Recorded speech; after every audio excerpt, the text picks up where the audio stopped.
Hello বন্ধুরা, কেমন আছেন? নিশ্চয়ই ভালো আছেন।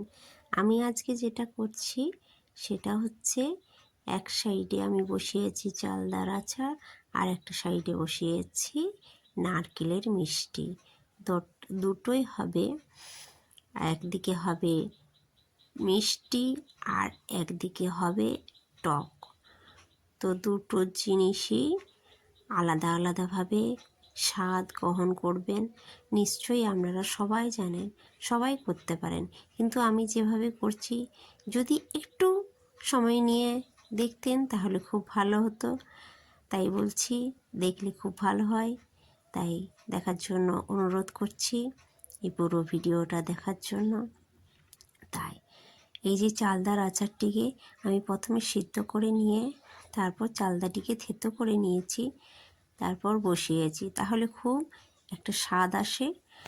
আর এই পাশে এই যে নারকেলটাকে আমি শুকনো কড়াইতে নেড়ে নিচ্ছি।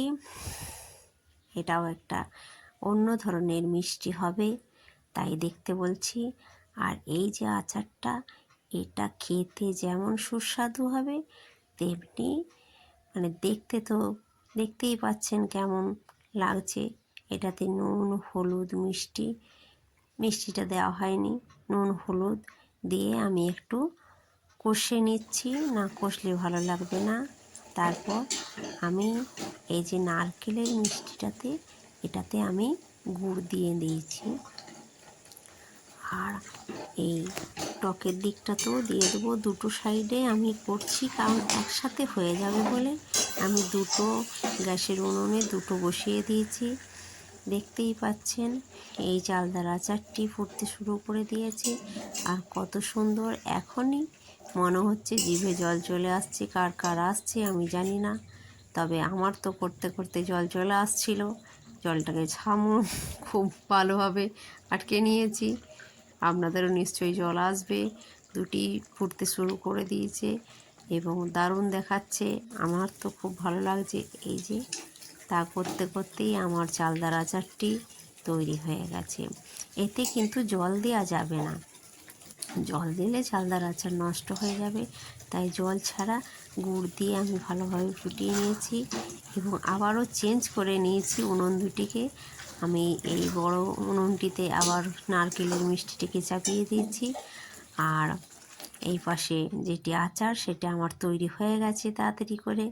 তাই এটাকে টিফিনের মধ্যে আমি করে নিয়েছি। আর আমার মিষ্টিগুলো জন্যে একটুখানি দেরি হচ্ছে, তাই মিষ্টিটাও হয়ে গেছে, তবে এটাকে একটু ঠান্ডা করার জন্য দিয়েছি। তারপর একাই যেহেতু করতে হবে, তাই আস্তে আস্তে করে আমি এটা গরম অবস্থাতে, হালকা গরম থাকবে তখন পাকাতে হবে। তাই সামান্য হাতে তেল নিয়ে আমি এটাকে তৈরি করছি। খুবই গরম লাগছে। তো এটাও করা আমার সব সারা হয়ে গেল।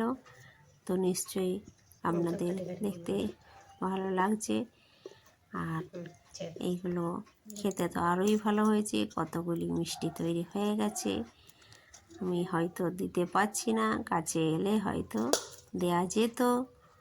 আর এখন এই মিষ্টিগুলোতেই আর মিষ্টি টক নিয়েই আজকে এই ভিডিওটি ছাড়া করলাম।